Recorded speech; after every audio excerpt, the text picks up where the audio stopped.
porque en realidad de la clase media para abajo ya no se soportan los impuestos, ¿no? Fíjese que al mismo tiempo que se subió el IVA, que es una cantidad importante, ¿verdad? Eso es 300, 500 millones de dólares al año. Al mismo tiempo que se hizo, cuando menos, ese aumento del IVA, se cortó la devolución del IVA para los adultos mayores y los discapacitados. Y eso era contradictorio también con haber perdonado, condonado o haber dispuesto la remisión de los intereses y multas a los grandes deudores del fisco. Entonces, son efectivamente decisiones contradictorias que la gente lo siente, que la gente más o menos bien informada se da cuenta, y que no es esto solo cuestión de propaganda ni la distorsión que se hace a veces por parte de ciertos periodistas, ¿no?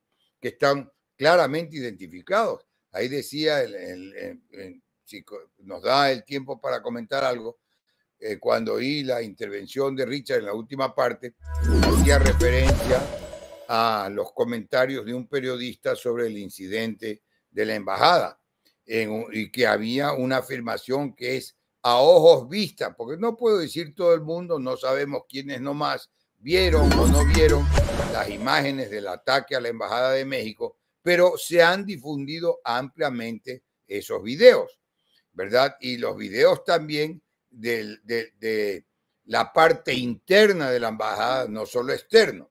Entonces,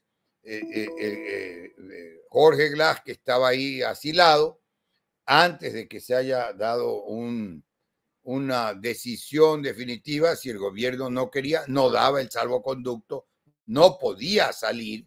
Esas son las reglas del derecho internacional al que se invocaba también oí la última parte ahí de una intervención de alguien que creo que es uno de los denunciantes a la fiscalía. Y eso es lo básico del derecho internacional, ¿verdad? Si no había salvoconducto, no podía salir, pero quien decide si da el asilo o no, en las mismas reglas del derecho internacional, Convención de Viena, quien decide si se da el asilo o no para que sea válida la institución del asilo político, es obviamente el país asilante, ¿verdad? Y entonces, esto no es al final del día nada esotérico, nada complicado. Yo tengo aquí frente a mí, si eventualmente sale en la cámara, la Convención de Viena. La tengo, esta versión, la tengo a mano porque yo la usaba en la embajada en Londres. Y el artículo 29 lo traduzco, tengo la versión en inglés. El artículo 29 dice claramente: la persona o un agente diplomático será inviolable, ¿verdad? Y obviamente pues también no será responsable de ninguna manera ni sujeto de arresto o detención. El Estado receptor que recibe esa misión lo tratará a la persona del diplomático con el debido respeto y tendrá que dar todos los pasos apropiados para prevenir cualquier ataque a esa persona, a su libertad o dignidad. Entonces, esas son las reglas del derecho internacional. Yo creo que a este punto, y los videos que, repito, han circulado sobre ese tema con amplia difusión, permiten tener las versiones claramente de lo ocurrido. Y ese periodista que ha dicho que Glass se iba en un carro de la embajada comete una frase escandalosa, porque hemos visto todos que Glass salía en un carro de seguridad del Estado ecuatoriano. ¿Qué es esto? Entonces, ¿a quién engaña ese periodista?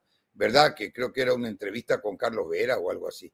Entonces, hay mucha distorsión, se pretende mucha confusión, y yo creo que el punto de partida es tener claro primero los hechos, manejarse con la verdad y de la verdad pasar al derecho y al derecho aplicable, que en ese caso es el derecho constitucional para lo interno y las normas de derecho internacional, en este específico punto, la Convención de Viena, para aplicar y respetar esas normas, porque el problema en Ecuador, y tengo que decirlo con toda claridad y en mi calidad de abogado, el problema en Ecuador es que se está perdiendo absolutamente la institucionalidad. El Estado de Derecho ha desaparecido. Las violaciones constitucionales son constantes y arrancan y vienen de las más altas autoridades del Estado en las distintas funciones del Estado. Entonces ya no se sabe en este país qué ley vale, qué norma constitucional es aplicable o no, porque se le da la vuelta, se distorsiona, se cambian los hechos y se cambia la interpretación natural de las normas legales. La regla básica que viene de toda la vida, que no solo la hemos estudiado los abogados desde las primeras semanas de las clases de derecho, sino que las conoce toda persona que tenga una información básica desde el punto de vista cívico. Las palabras de la ley se entenderán en su sentido natural y obvio. Entonces, lo que dice la ley claramente no requiere distorsión ni mayor análisis o aplicación. Si es verde, si es blanco, si es rojo, es rojo. Eso es así de sencillo. Y esta es una regla que viene para todo el sistema occidental desde el Código de Napoleón, el primer código civil que se lo denominó el Código de Napoleón, que no es otra cosa que el Código Civil francés de 1803. Así que calcule usted cuánto tiempo ha transcurrido. Hasta hoy está vigente en nuestro Código Civil y en nuestra Constitución de la República la atención primeramente al tenor literal de la ley. No hay cómo darle la vuelta a lo que está claro. Pero repito, en este país está desapareciendo la constitucionalidad, el imperio del derecho, y estamos viviendo una especie de Estado fallido totalmente, al menos en el sistema jurídico. Y prueba de ello, además de todas las violaciones constitucionales y legales, prueba de ello es la clarísima información respecto de la corrupción judicial, porque al final del día son los jueces, habrá exageración, habrá algo de error, podría haber un margen de error, pero el hecho cierto es que la corrupción judicial hoy por hoy en Ecuador ha llegado a niveles realmente inadmisibles, al tope, a los narcotraficantes manejando a los jueces por chat. Ya, ¿qué más falta para tener en claro que en este país se requieren reformas profundas en esa materia, que empiece por legitimar los concursos? Permítame usar una palabra común, no quiero decir vulgar porque no es vulgar, pero es una palabra común, los concursos truchos que se han hecho rutina en Ecuador a partir precisamente de la convalidación de las situaciones jurídicas consolidadas que no son otra cosa que los hechos ilegales, pero hechos consumados. No hay la revisión judicial, no hay el imperio de la ley y no se puede vivir así. No se puede vivir un país en que se legitime la ley del más fuerte. La ley del más fuerte, que fue lo que constituyó un nivel de civilización frente a la anarquía antes de que exista la legislación. Y era la ley del más fuerte porque era el más grande, el más musculoso, el más poderoso físicamente. Pero eso ya no cuenta y eso desapareció. Ahora se aplica la ley del más fuerte económicamente o políticamente o de ambas maneras. Esa ley del más fuerte, hoy por hoy, es la que impera en la República. Basta ver la carátula de un juicio para saber cuál es la parte que gana o que ganó ese juicio. Todo juicio vivimos, y yo lo propugnaba desde el siglo pasado. Era un abogado muy joven cuando daba una conferencia nada menos que en la Corte Suprema sobre el proceso por audiencias, que en materia civil es a lo que ahora se llama equivocadamente el proceso oral, porque no es netamente oral, es proceso por audiencias porque tiene una parte escrita y una parte oral propiamente. Entonces, propugnaba eso, recién es ley en Ecuador desde el 2015, ¿verdad? Entonces, con vigencia desde mayo, si no me equivoco, del 2016, porque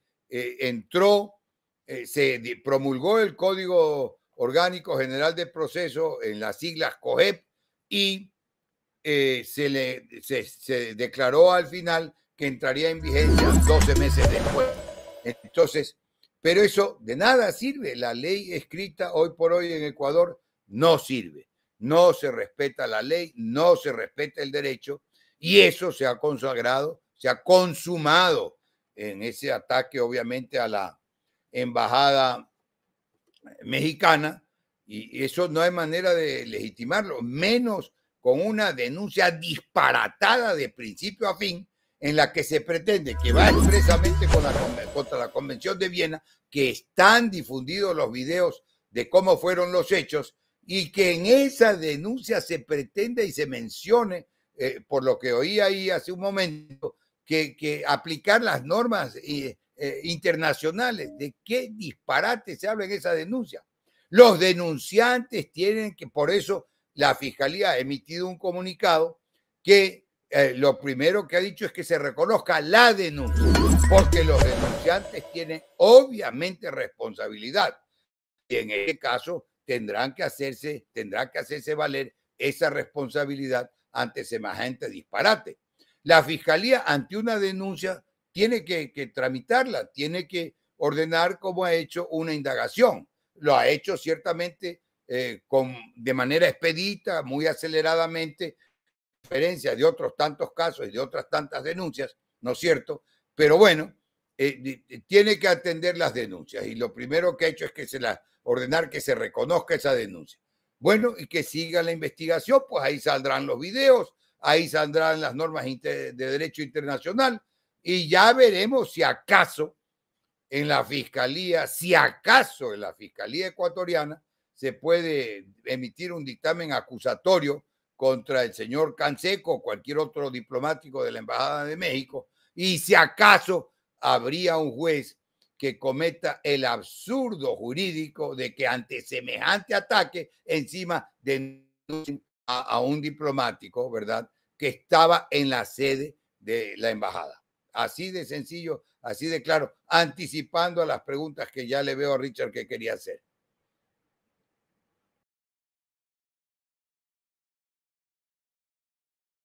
No hay audio, Richard. No le oigo. No le oigo nada.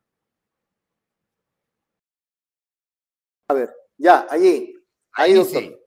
Correcto. Ahí yo le decía, doctor, que bien, si demandan a Cancino, ahí hay cantidad de videos que demuestran que a Cancino fue la policía lo que lo tiró abajo. Porque ellos están demandando que Cancino se opuso a que la fiscalía realice su trabajo. Pero ¿qué trabajo? Si a Glass lo sacaron en camilla, pues lo sacaron policías de la mano de un lado y policías de la mano de otro. Son videos públicos. Ahora, si se llega a dar el caso de que estos señores no reconozcan la firma, ¿qué pasa? Cancino puede iniciar acciones por el delito de injurias. Denuncia falsa. Y denuncia falsa. Richard, es Canseco. Habría que ver. Canseco, perdón. Sí, Canseco. Puede derivarse algunas acciones. Pero ciertamente esto es un disparate jurídico, ¿no? Y pueden derivarse algunas acciones pero está eso básicamente en la jurisdicción internacional, que quede claro. Ya. Ese tema está, aun si hubiere acciones que quieran iniciar el personal, como este señor Canseco de la Embajada de México, Canseco, está sí. primero todo eso en el ámbito internacional. Entonces, sale de la jurisdicción ecuatoriana y está en la jurisdicción internacional. Ese es el punto de partida. Y de ahí hay que ver qué es lo que en esa instancia internacional se resuelve. Ahora vamos a ver otra cosa. México podría tomar retaliaciones contra Ecuador frente a este problema porque le están tocando a un funcionario, Andrés Manuel López Obrador, quiere mucho a sus funcionarios y de hecho la misma canciller estuvo al frente de todo esto y fue la que dijo, mire, nosotros hemos roto relaciones comerciales con el Ecuador. De hecho, no se firmó un tratado TLC con México porque México dijo no. De hecho, Colombia, que tenía alguna relación, tampoco, también le dijo. Es decir, le han dado la espalda al Ecuador.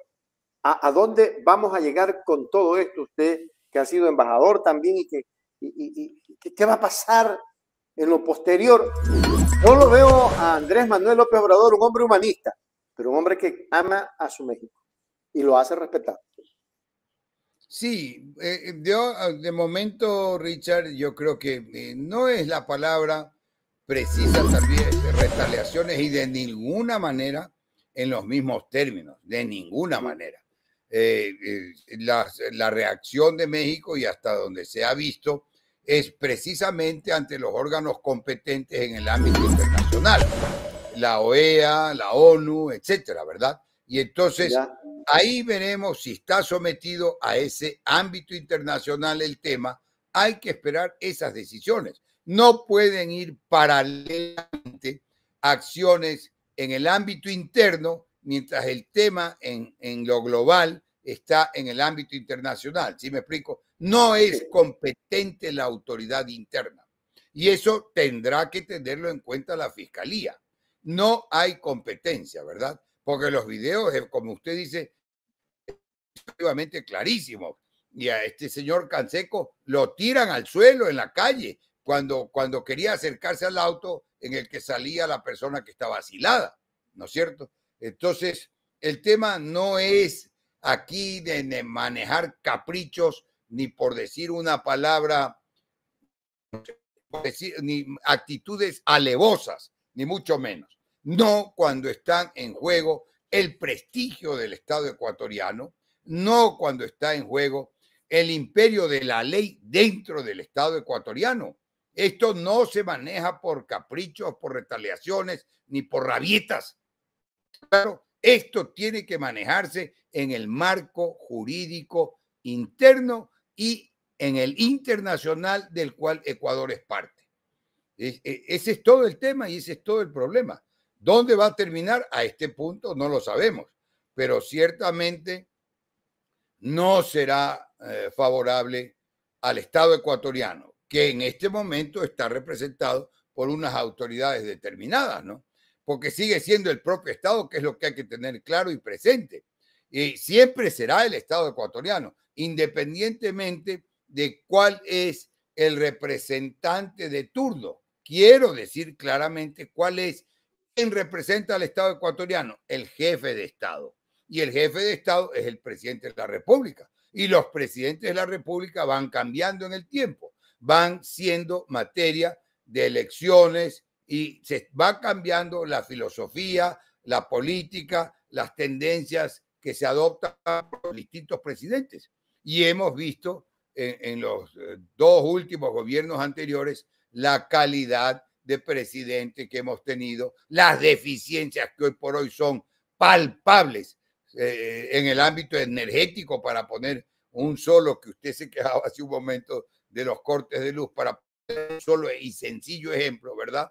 Y entonces todo eso obedece a las decisiones y a las políticas públicas que se adopten por los distintos gobiernos en un momento dado. Y lo que hay que tener presente, unos lo atribuyen a Churchill, que creo que fue el autor de la frase, y otros lo atribuyen a otro líder, pero el dicho es tan sencillo como esto y es de una profundidad tan grande como sencilla es la frase. El político piensa en las próximas elecciones, que es lo que hemos visto en las últimas semanas, y el estadista piensa en las próximas generaciones. Esa es la diferencia entre el político y el estadista. Así de sencillo. Y entonces eso es lo que tenemos que tener claro. No tenemos que tener la preocupación, y la gente tendrá que, por sufrirlo en lo carne propia, la gran mayoría de lectores tendrán que entenderlo. No podemos ir por la propaganda, por el odio o por el favoritismo. ¿Sí me explico? Tenemos que ir por el análisis que cada uno hace, por lo sensato que debe ser el voto en un momento dado, en una elección determinada, ¿verdad? Más allá de la propaganda superficial, de las falsedades o de la violación que hacen a los principios de la prensa algunos periodistas, ¿verdad? Porque deberían simplemente afiliarse a un partido político o formar ellos un partido político, porque más que periodistas son políticos activos. Me acuerdo que el presidente Borja, de quien fui ministro, mire usted a ver, el siglo pasado, solía decir, referido en esa época a los representantes de las cámaras de la producción, si quieren intervenir en política, pues entonces es tan sencillo, formen un partido político, pero no pueden estar parapetados y financiados por una cámara de la producción para dedicarse a hacer política. Así de sencillo, ¿me explico? Y está el presidente Borja todavía, gracias a Dios, activo, muy claro, muy lúcido, aunque está retirado, obviamente, pero yo le oí a él alguna vez esa expresión. ¿Sí me explico? Eso es en síntesis, Richard. Vamos a la otra parte. Ahora al revés. Un diputado, no recuerdo el apellido, un diputado mexicano ya ha puesto una denuncia en la Fiscalía de México contra Daniel Noboa, exclusivamente contra Daniel Noboa, pidiendo su extradición y pidiendo su orden de detención por haber entrado a la embajada ecuatoriana. Este tema parece, con esto creo que lo cerramos, porque se ha hecho bastante extenso, pero es importantísimo que la gente esté clara, doctor. Pero ese es otro disparate del tamaño de una... Empezando, porque en materia penal la competencia está dada por el lugar, por el territorio donde se comete la infracción. ¿Sí me explico? Y por nuestro sistema dice por excepción, o si debe surtir efectos en Ecuador, ¿verdad?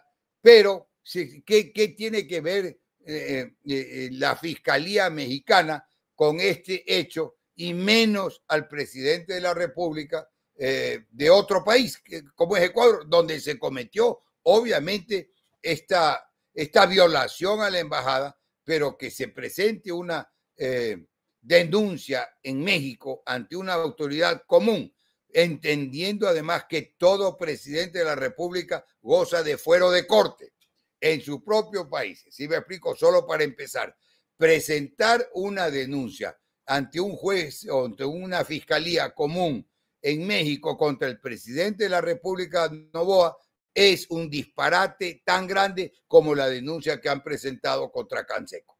Así de sencillo. Él aduce que estaba dentro del territorio mexicano, porque la embajada es territorio mexicano. No tiene nada que ver. No es territorio mexicano. Y esto lo he aclarado alguna vez. Termino con ese tema, con esta aclaración, Richard. No es territorio mexicano. Aunque la tuvieran comprada por el Estado mexicano, es territorio ecuatoriano. Lo que la embajada y toda embajada goza es de inviolabilidad por la inmunidad diplomática que establece, como he dicho hace un momento, y la tengo aquí a la mano, la Convención de Viena. Pero no quiere decir esta idea generalizada, común, que más de uno la firma, que deberían estar enterados. Usted tiene esa idea general, como digo, porque así le han dicho, que la embajada es territorio de donde es la embajada. No hay tal, no es territorio. lo que goza es de inmunidad diplomática, nada más. Correcto. Que eso es otra cosa. Bueno, sí, y entonces parece está que... perdido ese diputado mexicano que ha presentado y está tan perdido que cree que era territorio mexicano. Pero sí se violó la inmunidad diplomática de esa embajada. Son dos cosas distintas, Rucha. Totalmente diferente, correcto. Vámonos al tema que nos trae ahora de cabeza. No sé si usted todavía tiene un poquito de tiempo, pero hay un tema que hoy precisamente se llevó a juicio político al exministro de Energía. Doctor, me imagino que ya mismo se le va la luz. ¿A usted no se le va la luz? Tiene planta eléctrica. Claro que se me va, pero claro que se va en este edificio, pues.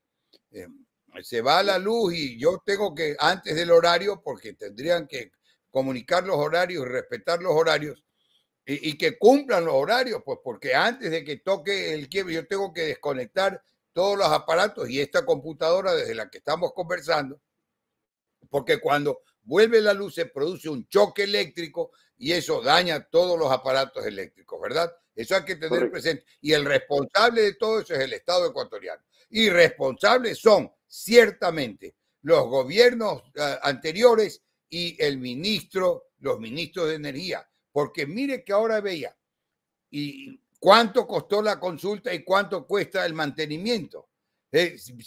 Algo más de 100 millones de mantenimiento. Se informaba el actual ministro de Energía, mantenimiento de una presa, no alcancé a oír la noticia completa, el mantenimiento de una presa que iba a contribuir muy importantemente a la generación de energía para el país. No se les dio mantenimiento. Ahora estamos sufriendo las consecuencias de la irresponsabilidad. Y mire usted a ver, porque esto es importante que no se lo ha dicho. La energía en Ecuador es mucho más cara. Lo que se dice comúnmente, la luz eléctrica, es mucho más cara que en los países vecinos. ¿Por qué? ¿Por qué? ¿Por qué? Eso hay que decirlo. Porque se llevan la plata en toneladas ahí, ¿verdad? Debería la Contraloría empezar hoy por hoy con esta crisis de energía una auditoría minuciosa de todas las empresas eléctricas, de todos los entes públicos de generación eléctrica. No es la solución, como plantea el ex ministro Santos, no es la solución privatizar. Ciertamente, y tengo que volver otra vez al presidente Borja, el presidente Borja reconocía que el Estado es mal administrador. Obviamente porque hay un grado de irresponsabilidad más alto que en el sector privado y porque hay un grado de corrupción, hay que decir las cosas como son, que en el nivel privado. Pero lo importante es conseguir honestidad y eficiencia en el sector energético para que no vuelvan a ocurrir estos temas. Estamos viviendo, no se daba esto hace más de 30, 40 años en la República. Desde el siglo pasado no se daban cortes de energía. Estamos viviendo una época realmente producto del mal manejo, de la irresponsabilidad que se ha dado a propósito del mantenimiento de las presas. Porque no solo es que no se ha hecho construcción de nuevas presas, sino no se ha dado el mantenimiento a las existentes. Eso es así de claro y así de sencillo, porque no habrá, por más odio de por medio, por más odio o afecto o desafecto que inspire ciertas actitudes y ciertas declaraciones, por más que haya afecto o desafecto, no se puede negar la crisis de energía. No se puede negar qué presidente, porque hay que ser claro con eso también y honestos en la versión, qué presidente precedió al presidente Noboa y qué presidente precedió a su vez al anterior, a Guillermo Lasso. Porque ahí está la irresponsabilidad en el mantenimiento de las presas. Ahí está la irresponsabilidad que nos lleva al costo altísimo económico, 70 millones de dólares al día prácticamente del costo en materia económica en general de todo lo que está involucrado, según las declaraciones oficiales ahí de ese mismo tema, por la escasez y el racionamiento de energía eléctrica. Es así de sencillo y tiene que ser esta la oportunidad para que empiecen a hacerse bien las cosas en el sector público, de sancionar a los responsables. Así de claro y así de sencillo, Richard. Ahora, pero esa irresponsabilidad, porque el ministro actual de Energía, encargado, dijo, entre otras cosas, doctor, que, por ejemplo, Coca-Cola Sinclair estaba sedimentada. Si se sedimenta es porque no hubo mantenimiento. Claro, pues, así de sencillo, lógico. Así de sencillo. Entonces, si están las turbinas oxidadas, si está la maquinaria deteriorada, si está dañada o está oxidada, es porque no hubo mantenimiento, pues. Porque si algún problema surge, tiene que reparárselo, pues. Así de sencillo, pues. Si usted, para llevar de lo más complejo a lo más sencillo, si usted tiene un auto, si usted tiene un vehículo a motor de cualquier clase, tiene que darle mantenimiento, pues, ¿o no? Pero, tiene que cambiarle el aceite, tiene que revisar. Si algo se le daña, tiene que repararlo, porque si lo sigue usando así, se daña algo más, ¿verdad? Y el tema se vuelve más complicado y mayor. Es tan sencillo, las presas están ahí, el tiempo que se han construido está ahí, no se les ha dado mantenimiento, lo están admitiendo. Y cuando se dice que estaba sedimentado Coca-Cola, que es la presa más grande en el país, obviamente es porque no le dieron mantenimiento, pues. Si no ha oído que los ríos, el río Guayas, ¿verdad? El río Guayas y todo lo que se desarrolla en ambas orillas del río Guayas, ¿no es cierto? Porque toda esa zona de Durán para allá ha tomado un desarrollo intenso, ¿verdad? Muchísimo desarrollo.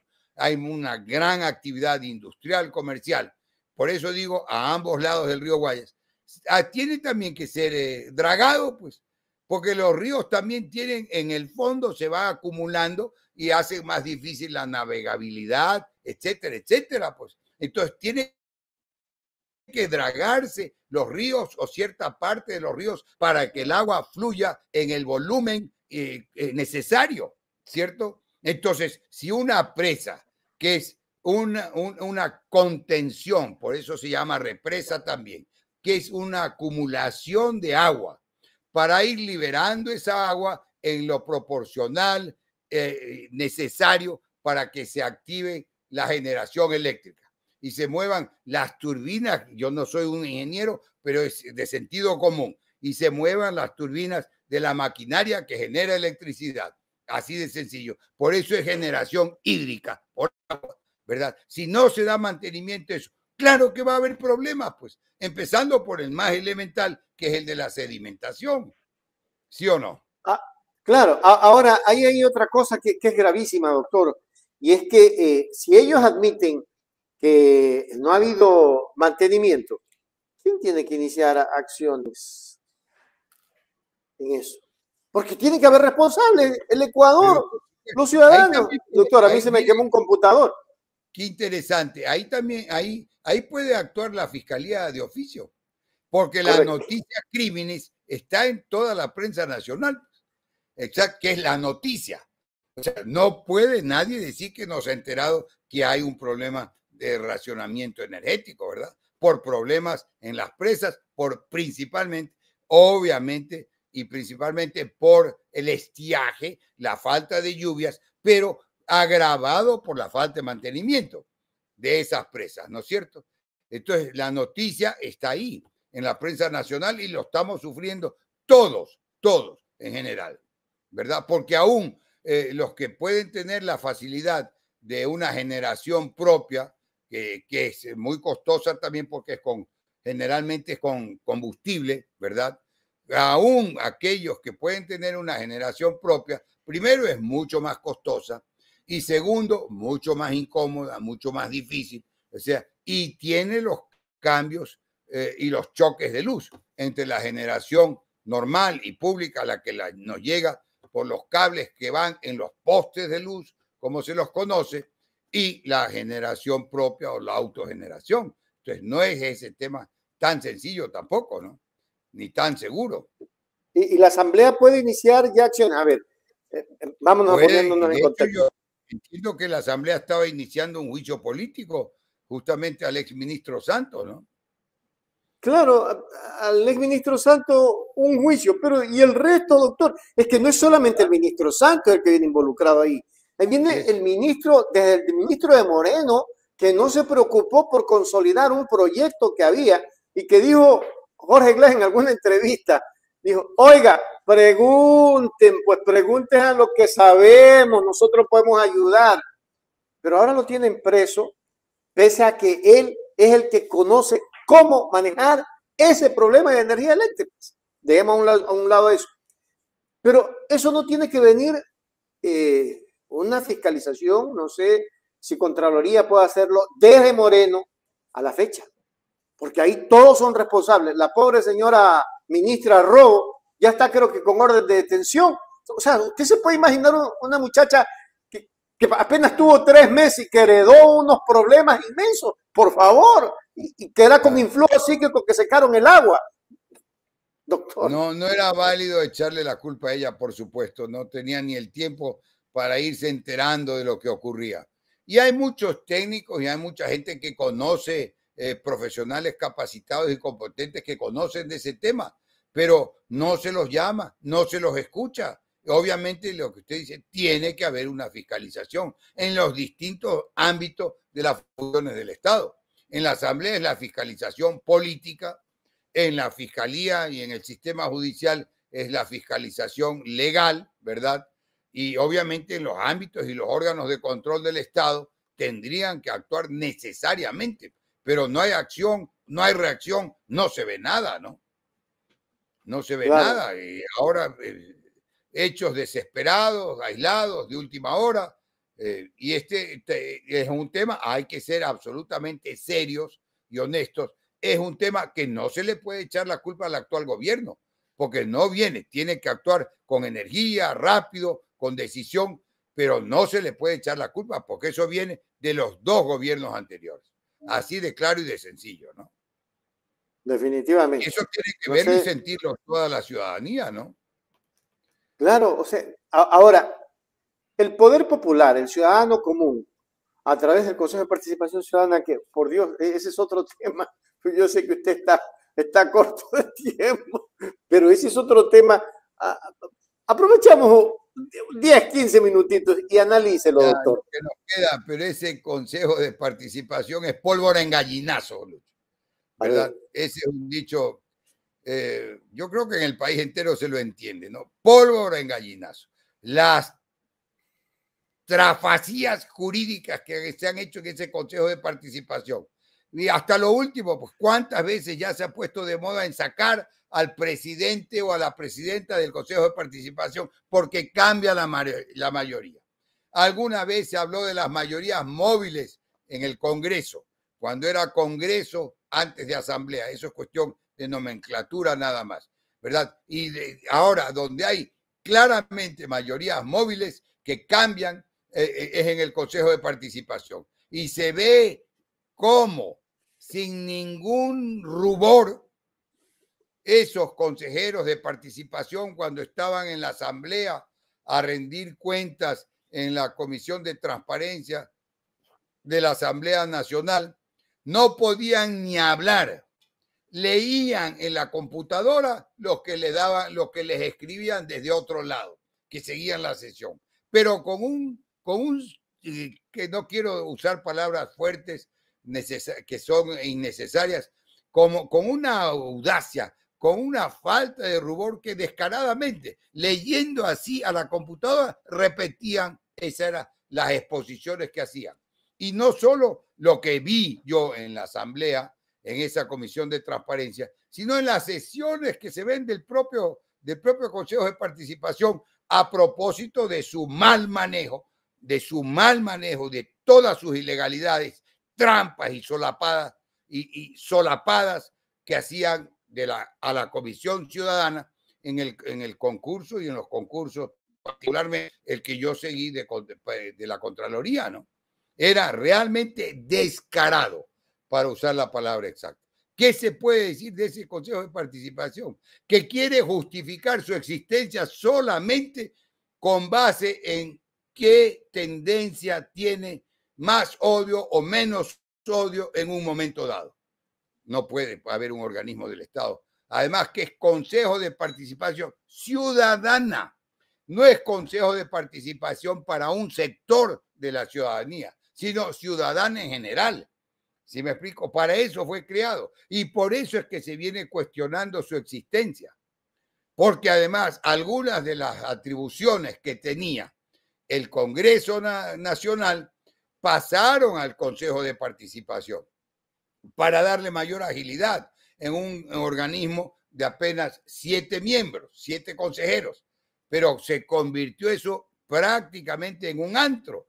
Sacaron al presidente, sacaron al otro presidente, se cambiaron entre ellos y sacaron al presidente. La Corte Constitucional haciendo gala de inconstitucionalidad, como lo ha hecho en algunos casos, sacó al presidente Vera del Consejo de Participación y entonces se convirtió en una especie de órgano de secuestro político-jurídico, así de sencillo.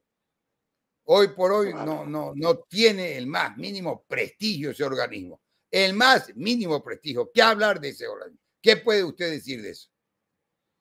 Qué terrible, qué terrible. Han destrozado el país. Usted, quiero retomar ya para concluir.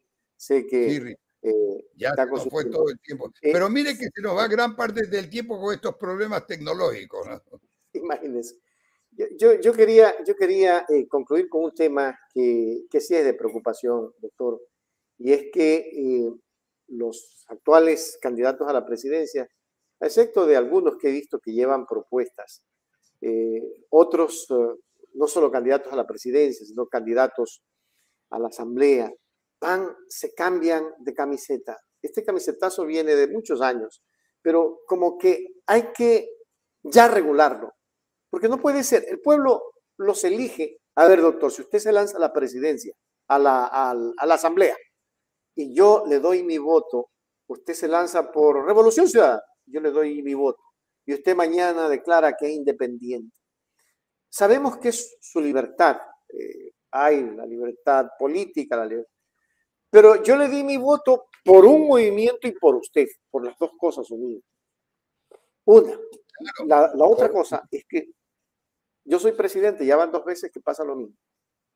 Y saco a mi vicepresidente porque me estorba. Lo hizo Moreno, lo hizo Noboa. Quizás Lazo no lo hizo porque a lo mejor Borrero andaba calladito. Yo creo que nunca habló. ¿Qué pasa con eso? ¿Qué hay que organizar allí para que esto no se vuelva a repetir, doctor? O sea, lesionan la democracia. Por supuesto, lesionan la democracia. Y además, ese ejemplo es el gran problema y ese ejemplo, repito, lo van siguiendo en todas las instancias del poder público. Entonces, los jueces de primera instancia dicen, pero si en la Corte Suprema se hacen estos horrores, hoy se llama Corte Nacional. Pero si el presidente del Consejo de la Judicatura está en la cárcel, que ciertamente ese sujeto era una ficha, como se dice, ¿no? Comúnmente, ¿verdad? Y todo ese ejemplo viene, pero si desde el mismo gobierno, desde la presidencia de la República, se hace esto o aquello, ese ejemplo se va irradiando y por eso no hay ley que valga en la República. Yo he hecho una mención expresa a ese momento y se viola la Constitución. El caso que usted menciona de la vicepresidenta es ciertamente un caso increíblemente excepcional. Yo no sé qué asesoría tiene el presidente de la República. Yo no conozco personalmente a la vicepresidenta, pero como abogado solo le puedo decir 2 cosas. Que haberla enviado al exterior es inconstitucional. Y le explico claramente las razones. No tengo la Constitución a la mano para darle los artículos, ¿verdad? Pero la vicepresidenta o el vicepresidente, cualquiera que sea, es de elección popular. Y la sede de la vicepresidencia es la capital de la República, que es Quito. Así de sencillo. Y de otro lado, la misma Constitución, creo que es por ahí por el artículo 225, por ahí, repito que no la tengo a la mano, establece y ordena que no puede haber 2 cargos públicos. No se puede ostentar 2 cargos públicos. Entonces, no puede ser vicepresidenta de la República por elección popular, embajadora en ninguna parte del mundo, ni empleada pública en ninguna otra institución. Y cierto que el presidente de la República le podrá asignar las funciones al vicepresidente o vicepresidenta, Y esto se cambió de la época en el que el vicepresidente de la República era presidente del Congreso Nacional. Esa era su función nata, presidir el Congreso Nacional, y era un vínculo, era muy conveniente, porque era un vínculo directo del sucesor, muy cercano al presidente de la República, que al mismo tiempo estaba presidiendo el órgano legislativo. Era un contacto directo entre ambas funciones del Estado. Eso se cambió y se dispone en la Constitución actual que tendrá las funciones que el presidente le asigne, pero entendiendo que el cuerpo es un solo cuerpo constitucional, la Constitución, y que tiene otras disposiciones que se complementan, que se contradicen. Tendrá las funciones que el presidente le asigne, pero obviamente en el área social, en el área de educación, en el área de salud, en lo que fuere, ¿no es cierto? Pero ejerciendo la vicepresidencia en la capital de la República, no dándole otro cargo para que contra la Constitución tenga dos cargos públicos. Entonces, ahí yo veo una deficiencia clamorosa jurídica de asistencia legal al presidente de la República, que no tiene por qué conocer todos estos, no es que son meros detalles, todos estos principios constitucionales y jurídicos de los que hay que tener información básica, ¿no? Y lo mismo le pasaba al presidente Lasso, al presidente anterior. Yo no sé con qué clase de abogados, dónde se habrán graduado, quiénes habrán sido sus profesores, pero la parte jurídica era o de una mala fe extrema o de una ignorancia extrema. Vaya usted a ver dónde se ubica, ¿no? Pero eso es a grandes rasgos, Richard. Creo que ahí ya debemos ir culminando, ¿no? Sí, mi doctor. Solamente para concluir y decirle que gracias por esta entrevista y que lo vamos a seguir. Creo que de este jueves en 15 nos toca nuevamente. Así es, con todo gusto, Richard. Gracias a ustedes, gracias a la audiencia, y que quede claro, sí, creo que es importante que todo lo que yo haya dicho obedece primero a la más absoluta realidad, claro, a los hechos que constan y a las normas legales y constitucionales que están escritas. No hay nada forzado, nada desviado, ni hay una tendencia política que inspire mis comentarios. Son absolutamente imparciales de acuerdo a mi formación jurídica. Formación que, aprovecho para repetirlo porque la he dicho más de una ocasión, básicamente la debo en el principal y en el arranque a mis profesores, que no quiero nombrarlos porque ahí se me queda uno y no sería justo, pero lo que soy profesionalmente, obviamente que hice mi propio esfuerzo, mi propia dedicación, mi propio estudio, pero lo que soy profesionalmente lo debo a mis profesores. Una vez más les agradezco. Un abrazo, doctor. Gracias por haber estado. Abrazo a ustedes. Buenas noches. Adiós. Buenas noches.